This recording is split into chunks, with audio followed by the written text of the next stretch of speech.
Welcome to everybody who's here and joining us again. So we've got an amazing special guest, Clive de Carl, who is a health expert here in the UK. And yeah, I'm just going to introduce Vicky first of all. Vicky's my partner for the Healy Hangout group. Healy Hangout is a place where we support each other with the Healy, but also in general health. I've always been interested in health. I thought about being a doctor when I was about 15 or 16, but my dad took me to a friend of his who was a GP. And within 5 minutes, I thought, this is a horrendous job. It just looked awful. And I got interested in, natural forms. I never used to go to doctors, except I got to my very early 30s and I went and saw a doctor. And it was such a silly thing to do because I was just eating badly at that point. I was eating lunch in the sandwich bar and eating a couple of Mars bars every day. And anyway, the doctor said, well, stop those spots on your face. I'll give you an antibiotic. He did give me an antibiotic, and then fast forward a few months, I'm so arthritic that I'm in hospital. I can't get out of bed one morning. Just cannot get dressed or get out of bed. No strength, or it was too painful. And anyway, after weeks and weeks in hospital, the doctors said, there's nothing we can do for you. Nothing we can do. But I'd figured it out. And I got wheeled out in a wheelchair and I started taking vitamins and minerals. And all the arthritis went away. That was 35 years ago or something. And it hasn't come back. So I realised that the doctors don't seem to know much. Then I saw my father's best friend recover from terminal cancer using vitamin C. He was taking 35 grams of vitamin C a day. He'd been given 12 weeks to live and lived another 20 years. So I was in the contact lens field for a while, and we sold the company, and I was able to do what I liked. So I had an organic farm, and I started studying health. This was in the 90s, and as a full-time job. Then I started giving talks because people said I really should. And now, about 12 years ago or something, I started a supplement company. And at one point we were selling over 100 different things, herbs and all sorts. I don't have that supplement company anymore, but I have my own small supplement company that I've started since. And I've narrowed it down to basically a fifth of that number of products. And in actual fact, for most people, all they need is to understand perhaps the 10 basic supplements that everybody's low on because food isn't what it used to be. When I was young, I'm 67, so when I was young, I never met anybody who had a problem with wheat. I don't think I met anybody who had a problem with dairy. Gluten I'd never heard of. And this problem with allergies to foods and bad reactions to foods is a fairly recent thing. Or is it that recent? I mean, I was looking at statistics a couple of years ago for the city of Boston in the United States. And in 1850, people died in childbirth, mother and child, but assuming they got through that, they could expect a good long life without any significant illness. And so in 1850, nobody died from cancer, and there were 3 heart issues reported, right? 0 and 3. Then in 1851, in America, they introduced the first seed oils and said these would be good for cooking.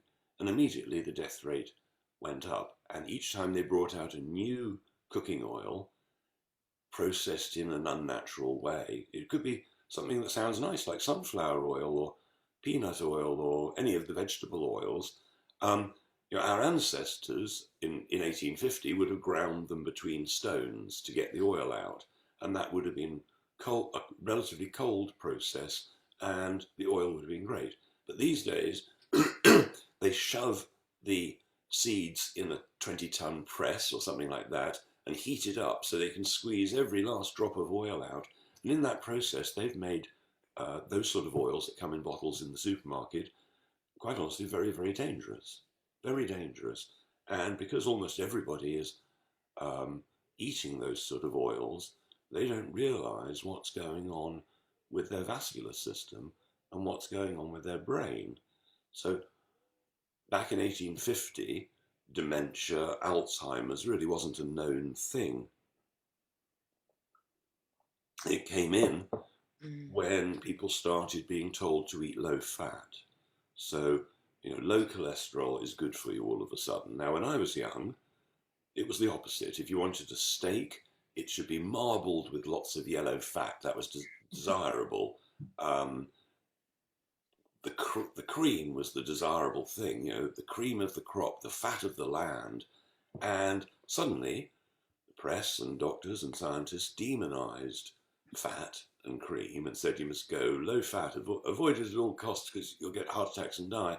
And of course, this was the complete opposite. And the wards and hospitals full of people with dementia, the old people's homes with dementia and Alzheimer's, that is because they didn't know that their brain is made of cholesterol. So if you eat a low cholesterol diet, what's going to happen? Well, your brain is going to be like Swiss cheese. And that's what's happened. So when I realized this about 10 years ago or something like that, I was giving talks at that point. I gave a talk in one of the Friends meeting houses, and I said, look, if you've got somebody with Alzheimer's at home, why don't you try just pumping loads of cholesterol in, cholesterol-rich foods? And I suggested that an easy way might be 6 tablespoonfuls of coconut oil every day. So a few weeks later, a woman who'd been in the talk rings me up and said, the Alzheimer's for mum was so bad that 2 years ago I had to stop talking to her on the phone. Anyway, she said, I tried to get 6 tablespoonfuls of coconut oil into mum, but she wouldn't handle that, but she would take 4. I think she said she puts 1 in her 1 spoonful or 2 spoonfuls in the porridge in the morning and then managed to slip the rest by her. Anyway, a few weeks later, after doing this, she rings me up and says, I'm speaking to mum on the phone again. She said, look, I can observe a 2-year recovery because in 12 weeks or whatever it was, she's suddenly speaking to mum on the phone that she had 2 years earlier.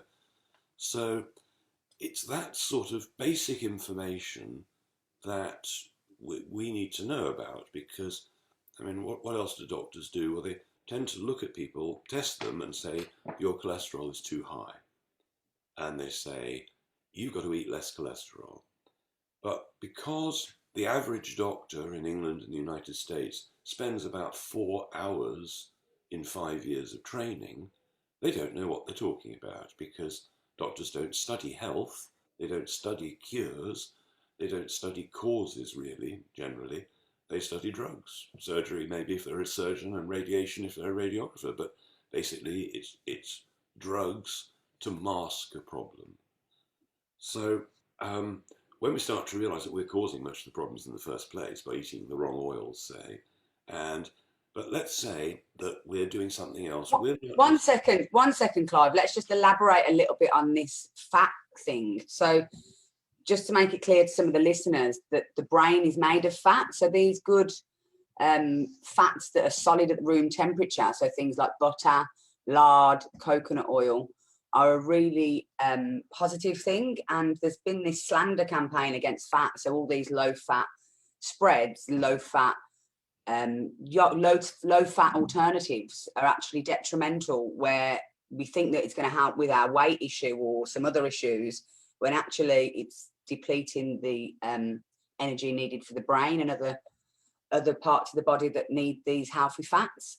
So what sort of basic tips, like for example, losing your margarine and replacing it with good old-fashioned butter, and you mentioned coconut oil, are there any other things that you suggest people remove out of their diet and replace with something that's more of an old way of doing things? Like, for example, we all used to cook in lard. How would you suggest people would make easy changes to bring good fats back into their diet? Okay, well, stop eating out. Go to the fish and chips, go to the Chinese, go to the Indian, whatever it might be. They're almost certainly going to have chosen the cheapest vegetable oil they can find. Might be soya oil because that's pretty cheap. And it's a problem. Obviously, people like eating out. I was up north a few years back and I went to a fish and chip shop, and they had this huge thing on the window saying proudly cooked in lard, because that's how we always used to do it until these poisonous oils came out.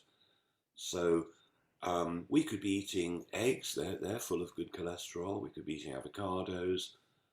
Olive oil is full of a good cholesterol, particularly if it's not heated, or heated very gently only. Fatty fish, fatty meat. You know, we're supposed to eat animals. And I know this upsets vegans, but my view of it is, as an ex-organic farmer, and I didn't eat meat for 25 years. I do now, but I didn't for 25 years.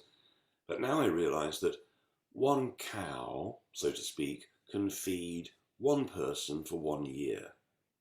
It's one way of looking at it, roughly, okay? And there's one death.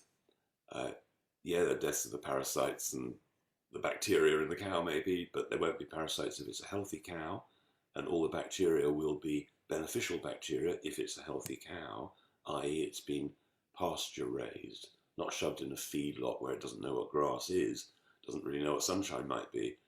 You know, if an animal is properly brought up, we are animals, and the most successful way to get protein into us is animal protein. You can get it from plants, but it's way less efficient. The body's got to work a lot harder.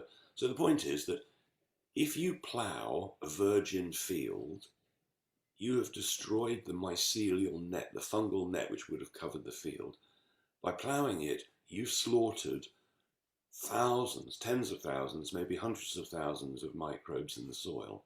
And I would suggest that if vegans or vegetarians are worried about the death of living creatures, that ploughing the soil is way worse than letting a ruminant graze on grass. You know, the problem is modern agriculture, but in the old days, all that land that couldn't be farmed, for instance, arable land, you know, goats and sheep and cows, they're quite happy in forests, they're happy you know, in other environments rather than a field of grass. You know, you ask any child, what do cows eat? And they will say grass.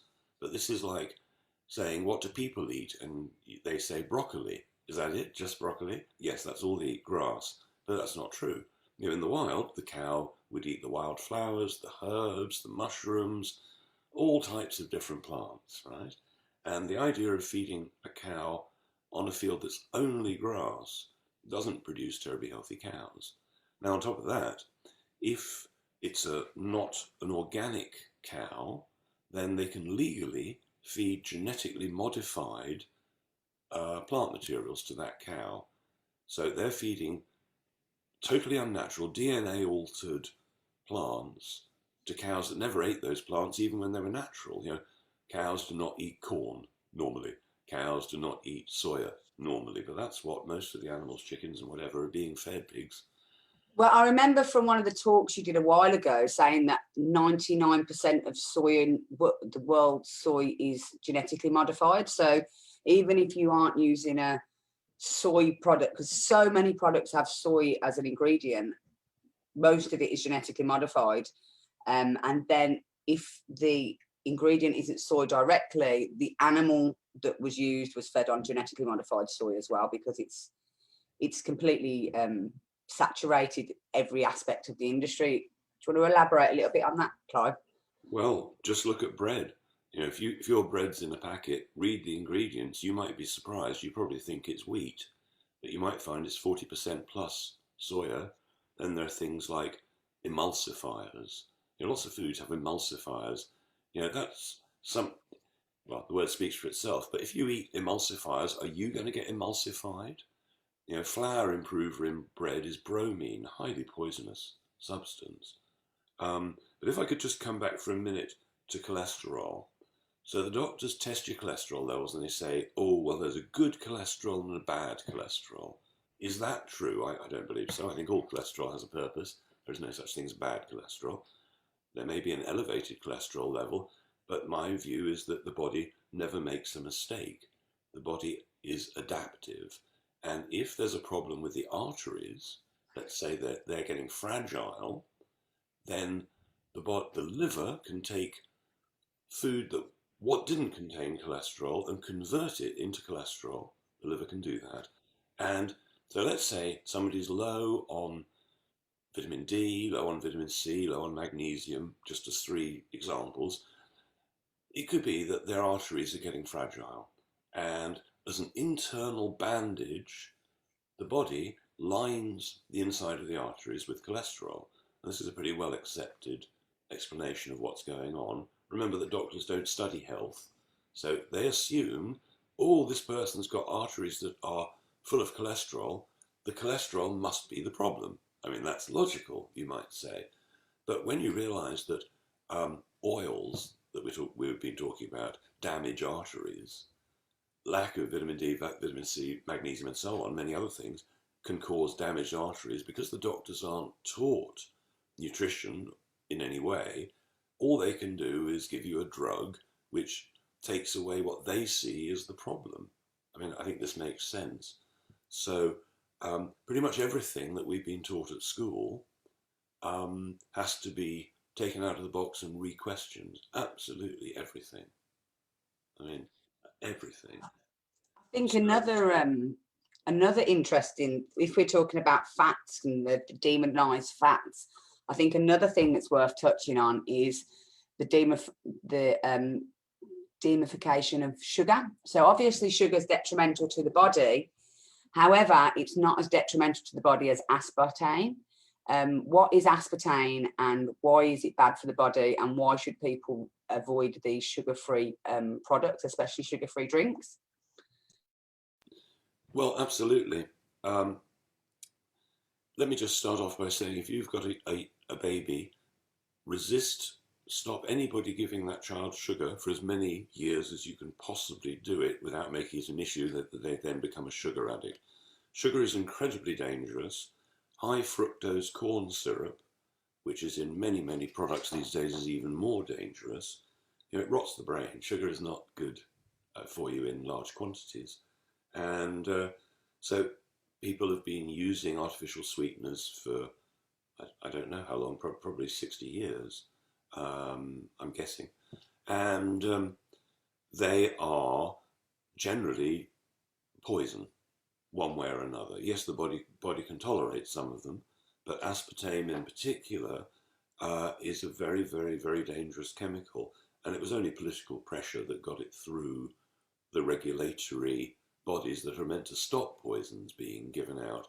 But remember that a medical doctor, why it takes 5 years to be trained is that they are dealing with poisons, and they have to learn how to give poisons, chemotherapy and so on, in a dose that won't actually kill you. The idea being that your body's gone wrong, which I don't believe, and that this drug will reduce the suffering. Yes, it might reduce your lifespan, but it will reduce your suffering, basically. And if it's a heavy antibiotic, maybe it might appear to cure the problem, but as an antibiotic almost killed me, I'm not even a fan of antibiotics because there are alternatives. There are natural antibiotics out there like vitamin C and colloidal silver, various things. I mean, honey's a good antibiotic. There are a lot of them out there. So I think one's got to avoid any sugar product because it's addictive. You can come off sugar in a 21-day period. When I learned this when I was about 25 or something, I used to take 2 teaspoonfuls of sugar in my tea. And if you gave me tea without sugar, I thought it was disgusting. Anyway, somebody said to me, you do realise if you just give up sugar, and you can wind down a little bit over a few days, or just give it up, whatever you like, in 21 days, the opposite will be true. So I stopped sugar for 21 days. And at that point, I was used to now drinking tea without sugar. I put 2 teaspoonfuls in and couldn't drink it. It was disgusting. It was so sweet. And then I tried a cake, which I'd normally thought was fine before, and then it's incredibly sweet. And I realised that I had become addicted and I'd become accustomed to sugar, and I had to use more to make it work the same way, which is the nature of addiction. 1 beer becomes 2 beers and so on. So it's quite interesting actually, because I actually struggled my whole life with sugar addiction, and you know, it was just part of me just to always need I need something in the afternoon just to like boost me. And it's only recently that I've actually managed to kick the habit. And when I was living in Germany, they don't have half the same amount of sweet stuff as they do here in UK. Like they don't have, if you come to the UK and you go down the sweet aisle, it's just crazy. You walk down, there's just so many options and so much choice, and everything's just like jumping out at you. But if you're in Germany, you just don't have that. You have like a little bit here and there, but you don't get the same amount of cravings because it's not in your face. And I found that since I've been back in the UK, I struggled again with it. Also because it's like, it's a comfort thing when you come home, and it's, you get used to it when you're younger. So actually, like, it's only a recent thing I've managed to kick it. And now I can't eat anything sweet. Like you said, like, I can't eat, if I eat something sweet, I'm like, oh, that's horrible. How did I even like that before? How did I even eat a whole packet of them?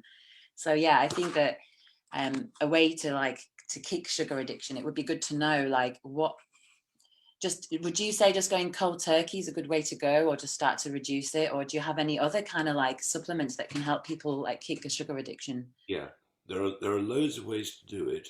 What I'm going to talk about now is some that applies to every addiction, some but let's just start with the ones for sugar first. Most people, well, almost every type 2 diabetic that's ever tested, and usually they tend to like sugar and processed carbs that turn to sugar. Most of the type 2 diabetics tested were low on the mineral chromium. Now, chromium's super inexpensive. You can get chromium picolinate for less than £10 on at the health food store, and for some people that is like a magic answer. The same with fulvic minerals. Fulvic are soil-based minerals, and we don't eat totally for the sugar rush. Let me go back one step. Now, if you got tired mid-afternoon, what's probably happened is you had something like a sandwich for lunch and a bit of fruit, which sent your blood sugar too high, and then it comes down with a bit of a crash. And by 3:30 or so in the afternoon, if people find that about 3:30, 4ish, they just want to have a little nap for 10 minutes. And if they did have a little nap, they'd feel refreshed again. That's enough time for the blood sugar to adjust to having crashed and come back up again. So it may be that anybody that's happening to, probably at that time you weren't eating a healthy lunch, too much carbohydrate based. So chromium and fulvic minerals often help people dramatically because we eat for minerals. We don't eat for calories. People who are really malnourished tend to be overweight.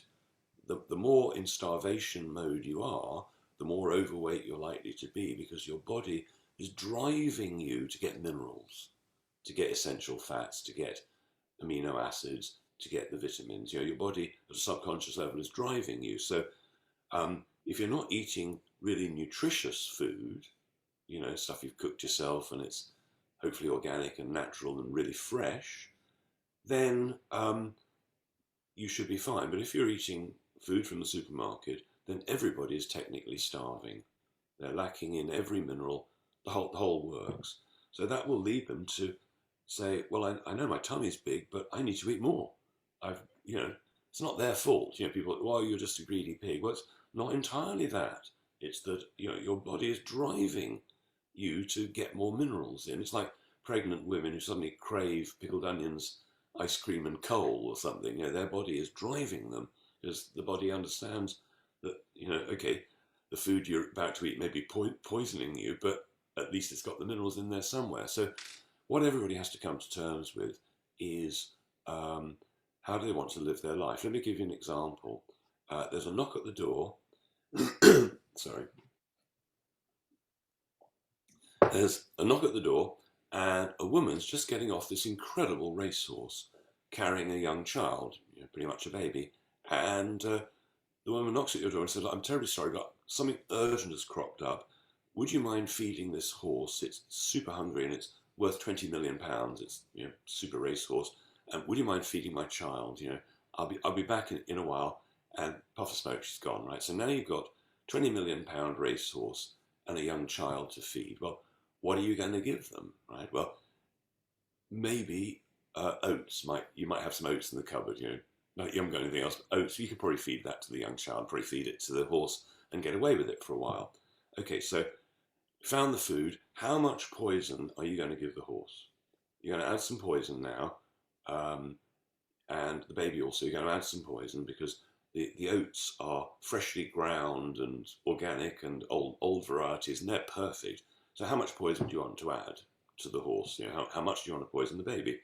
So when you go into the supermarket next, and you look at this whole long length of chemical ingredients that you don't know how to pronounce, you can decide whether you want to poison your husband or your granny or your mum or your children or yourself or not.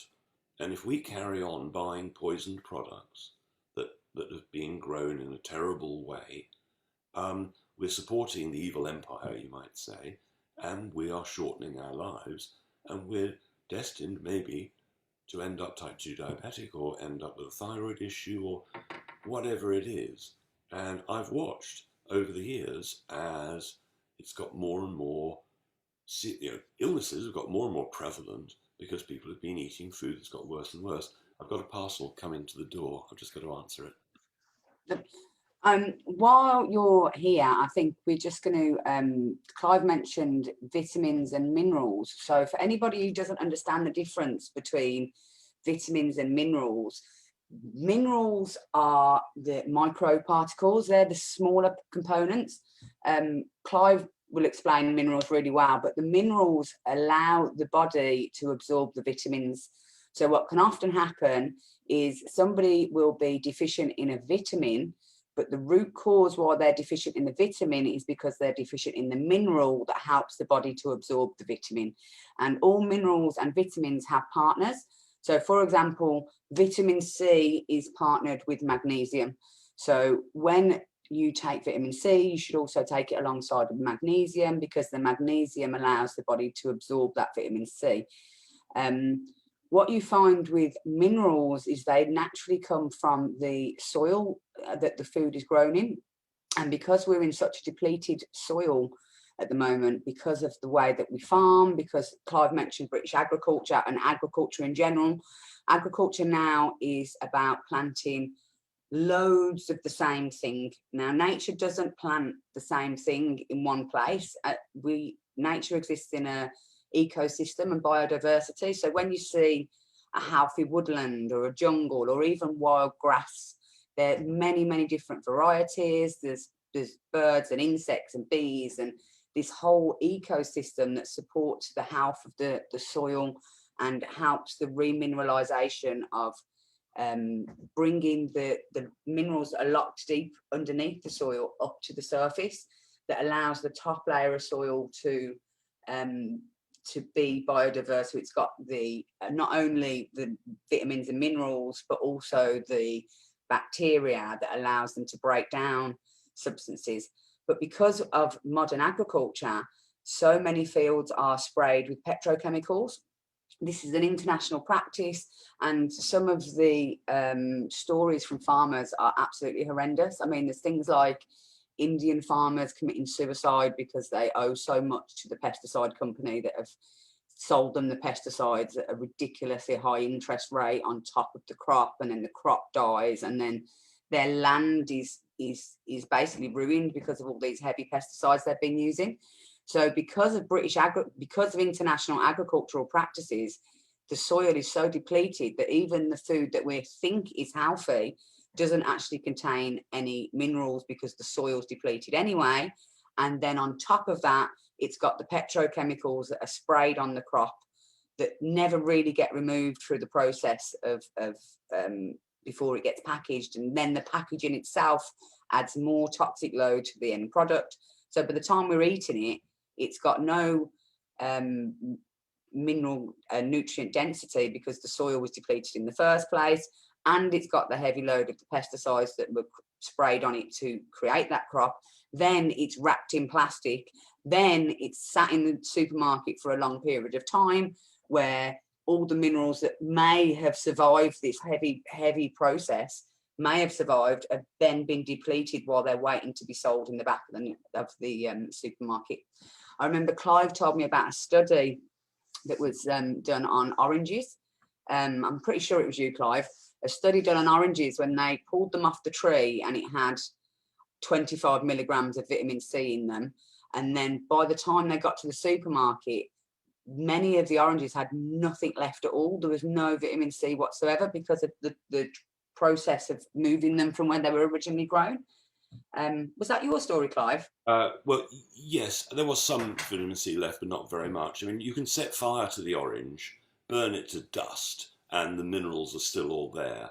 But literally, from the moment you've picked it, it is dying. And the vitamins deteriorate with heat and time. So, none of us are getting fresh food unless we're growing it ourselves, not like our ancestors did. Back in the mid-30s, the American government put out an announcement, the Department of Agriculture, that the soils in general in the USA was already so depleted, this is like 1906, that people couldn't get adequate nutrition. So you can imagine now, 75 years later, how depleted the soils are. And England isn't probably quite as bad as America, but it's not a healthy situation.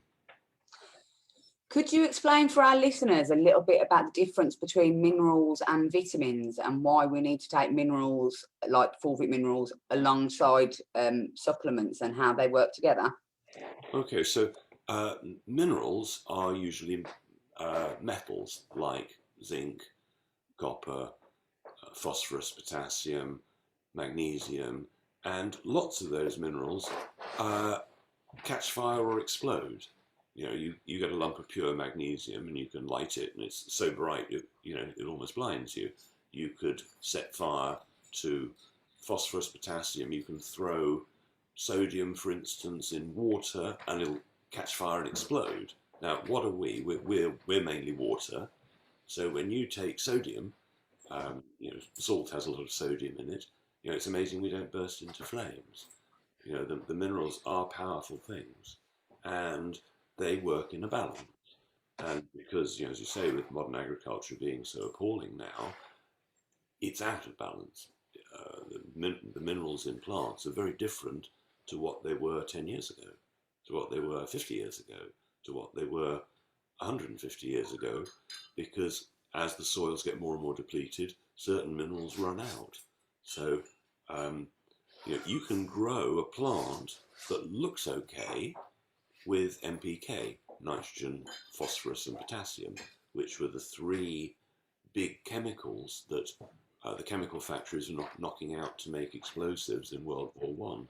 And when World War One ended, they had all these factories, and so they just turned it into fertilizer manufacturing and carried on spreading their bomb-making materials on the planet, because plants only need NPK to look all right. Doesn't mean they're nutritionally valid, nutritionally full, but that you can grow it on NPK. So, when you eat food that's been sprayed with glyphosate, Bayer Monsanto's Roundup herbicide, that stops any plant uptaking minerals properly. So the ones that aren't Roundup ready, modified to accept being poisoned, all the weeds die, in other words, but the wheat or the cabbage or whatever is being grown in glyphosate-rich soil is going to be even more low on minerals than it would be, using any other fertilizer. And then they have to put on fungicides, insecticides, larvicides. I spoke to one farmer, and I explained I used to be a farmer. I said, how many things have you sprayed on your apples this year? He said something like 46, and then of course it's sprayed with wax to stop the rain washing those chemicals off.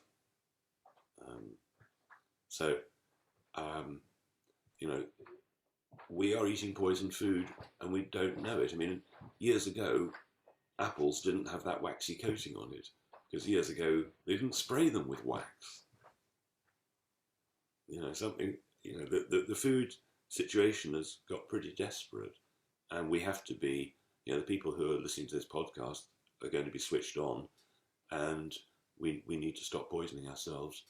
And if you know a farmer, I've spoken to lots of farmers who say, well, obviously we grow for Tesco and so on. We're told what we have to do to get it to the price that it needs to be. But of course, we'd never eat that. We've got plot of our own stuff that we don't spray the chemicals on around the corner. You know, you've probably seen spraying the fields. It looks very ugly. I think the thing is about the food for me, is it's the thing that we do every day. It's the thing that we literally putting into our body every day and wondering why we're sick. And so many people just don't understand what it is they're eating. I mean, we mentioned earlier, like low fat spreads, sugar-free stuff. And then you think, oh, okay, we'll eat fruit and vegetables. And then when you have an understanding of what's really going on with the fruit and vegetables, you realize that it's not as straightforward as that doesn't necessarily contain goodness either. And we have to really think outside the box of dealing with local organic food boxes, or however you get the good quality vegetables, even if it is a case. I mean, Abel and Cole and Riverford are a good available way to get organic food, but I think we have to start thinking outside the box, because the supermarkets can't help us. Well, at the end of the day, even if we're trying as hard as possible, if the kids are going to school and eating school food, or they're buying snacks on the way home, or whatever it is, you know, I believe most people, pretty much everybody, has to consider supplementing at this point. Doesn't have to cost a lot of money. You know, in winter, most people are low on vitamin D. So 20 quid will buy you a year's worth of vitamin D. So not that expensive. Everybody's low on iodine. A year's worth of iodine would cost you 20 quid. It's not expensive. And don't buy any old iodine. And do everything I'm saying. I'm not giving medical advice. I'm just suggesting things that you could be researching that have helped other people. So there are these simple things. I mean, how do you know if you're low on iodine? Well, if you have got brain fog, you know, you're just not as bright and sharp as you used to be. If you've got dry skin, if you've got a thyroid issue, if you have a temperature issue, if you're a woman approaching menopause or at menopause and you're getting hot flushes and so on, likely to be an iodine deficiency. If you, the other way, you've got cold hands and feet, likely to be an iodine deficiency. And if a woman is pregnant and they have enough iodine, their child is likely to be, you know, of normal intelligence. If they're low on iodine, the child may have a low intelligence, and the doctors know about iodine. And if the woman is clinically low on iodine, the child is born a cretin. You know, a cretin is somebody who's mentally deficient. That's the problem with low iodine. How many people are low on iodine? 95% of England, I would say. It's massive. Yeah, I think also with the iodine thing, I mean, I'm fairly new to nutrition, actually. My sister studied it, actually, and I could learn a lot from her if I spent like more time with her. But I recently realized I was deficient in iodine. And I think I've noticed as well, like both my grandmas one of them had her thyroid completely removed. And the other one also had a problem with her thyroid. And both of them both had mental health issues. And I think that we don't realize it until, like, I mean, it's a new thing for me, starting to understand what the thyroid even is. I think it's quite a new subject for a lot of people that don't understand about health. We're not taught about any of this, are we? Like, it's quite amazing how uneducated a lot of people are. We all are, you know, in terms of this. And I think it's really important. And I just want to say to anyone on the live call right now, you know, Clive has his own supplement range, and he also gives he's a health consultant. So if anyone wants any health advice, you can find his website, clivedecale.com, I think it is, isn't it? Yeah, we'll put all the links on the I think Facebook that feed. a lot of people will want to have health advice, and I think it's important that we can spread this word to everybody, that we need to start educating each other, really. And that's what I love about the Healy as well, is that we're all educating each other about new things that we're not aware of, actually. So it's really nice to have you on the call to explain some of these things, and some of it is really fairly new to me, but obviously Vicky knows more than I do. And anyone who wants information about health as well, Vicky's always a good person. Chantal's got a question, but just before that, it might be worth, if anybody's really interested in the iodine stuff, there is a brilliant book called The Iodine Crisis. that was written by a GP because she had hormone-related cancer. She had ovarian cancer and she had breast cancer, and she wrote the book The Iodine Crisis, that's worth reading if anybody feels that this is something that they've got an issue with. Chantal, what? I've got Hashimoto's, Clive. I've met you. I've come to your lectures in Sussex.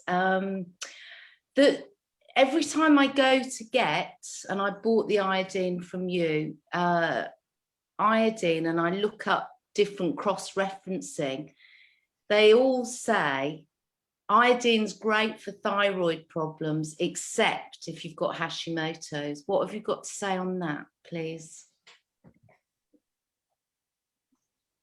Oh, you're muted, Clive.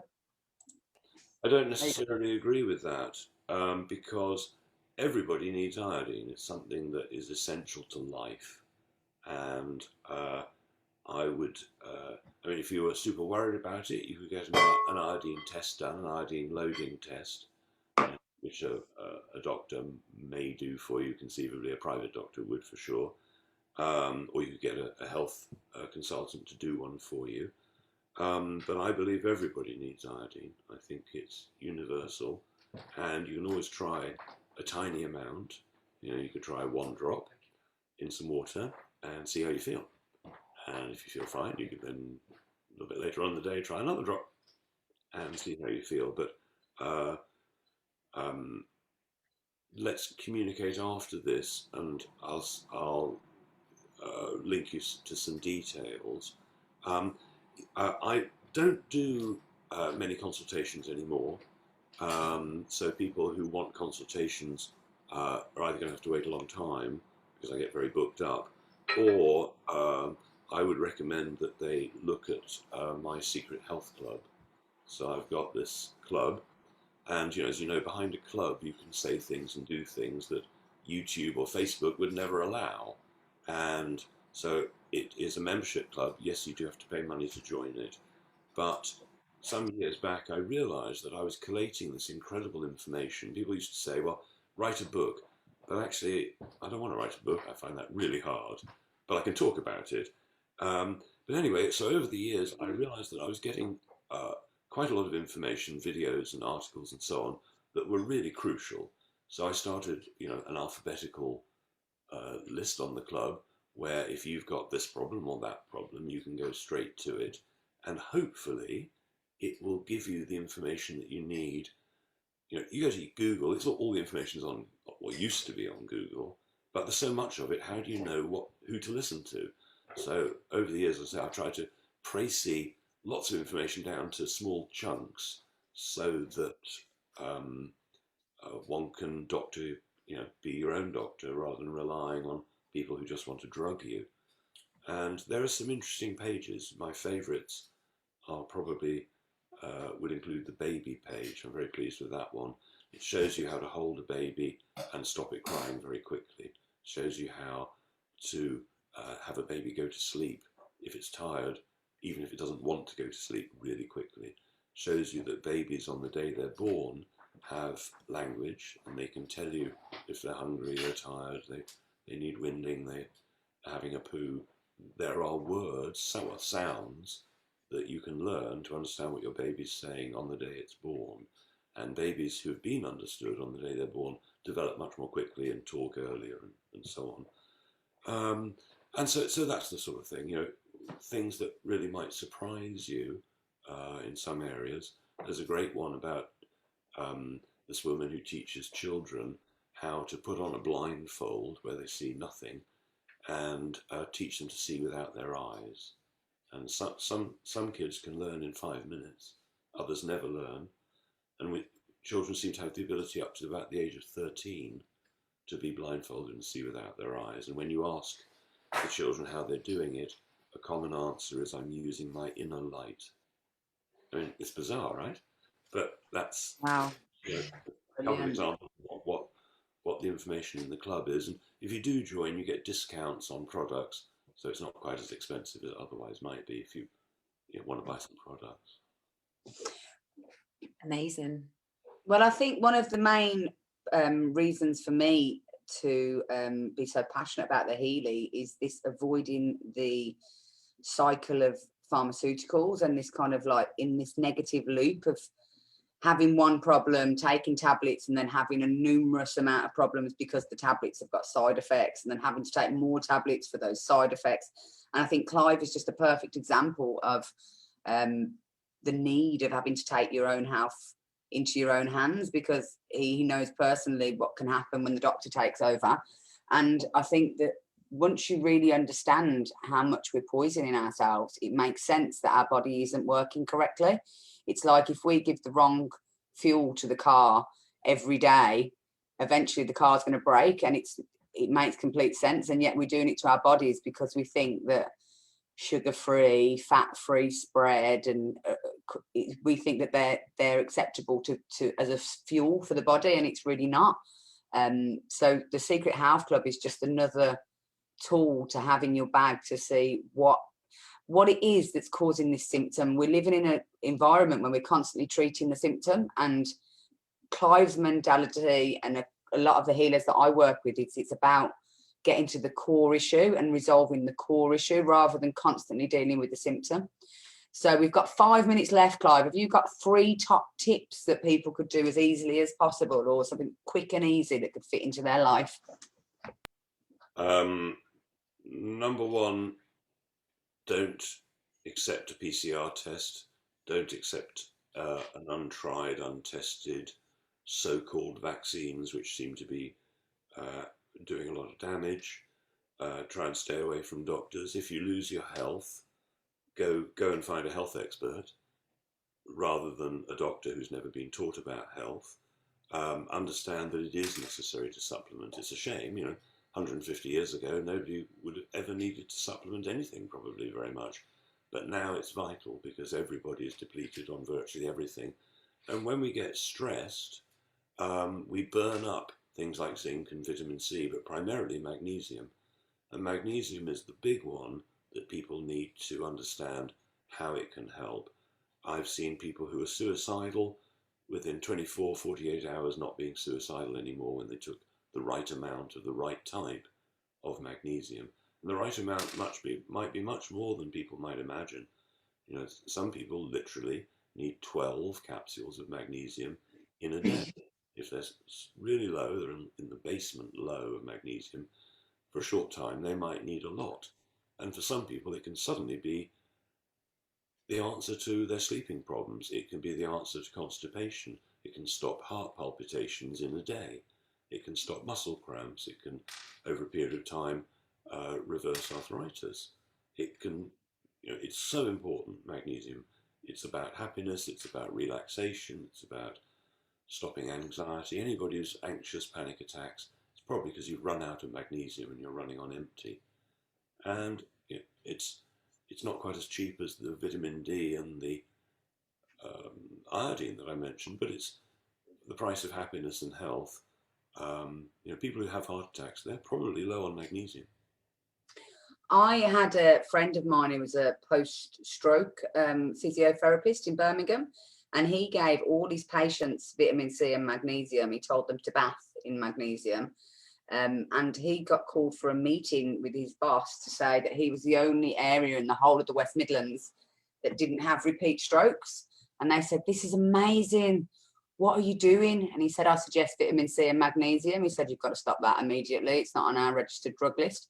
So magnesium, what I say for my patients is to buy one of the big bags and to bathe in it, because what can happen from my own experience is when you take it, it can loosen the bowel, so it can make you need the toilet, and that's a good sign because the body needs it. But if somebody's quite tender or sensitive, I just say put it in the bath and it will make you have a lot better sleep. Obviously you can spray it on or take it internally, but I completely concur. I think magnesium is so fast. It's the fastest thing that people see a difference with out of everything.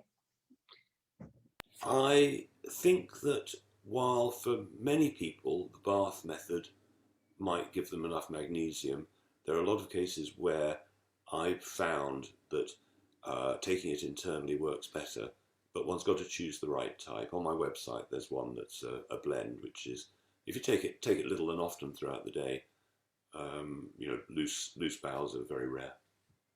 With vitamin C, that then is more common. Again, all these things take little and often. You know, with vitamin C and magnesium, the body self-regulates, so you don't want that to happen. In fact. I just wanted to say also that, I mean, we're live on Facebook and we had a question actually from one person asking about dulse and kelp. Do you have a few things to say just about those things before we finish the call? Well, sure. In Japan, the women there are eating seaweed with every meal, right? Masses of it and loads of sea fish. Now they're getting so much iodine from all that seaweed that they're not going to need to supplement with iodine. But if you're just taking a kelp capsule or something, it's going to take a couple of years probably for you to build up your iodine levels that way. That's why I recommend to start with Lugol's iodine, so that you can boost your levels up, and then you can switch to kelp if you're eating enough of it, or dulse. Perfect, thank you.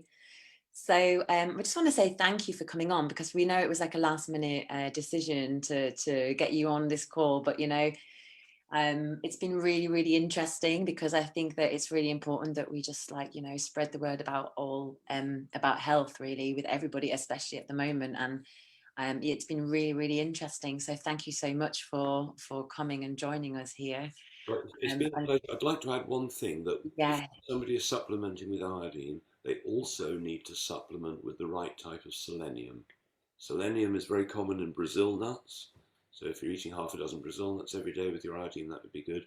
If you're not, then supplementing with selenium can be a really good idea. And selenium also helps in in getting off sugar addiction as well. Yes, be relentlessly optimistic. There's no point in being frightened about what's going on in the world, because that's their biggest free weapon, fear. So if you're finding yourself getting frightened, remember a lot of the things you're frightened about don't happen, and try and keep relentlessly happy, and spread that around as a contagion, contagious happiness.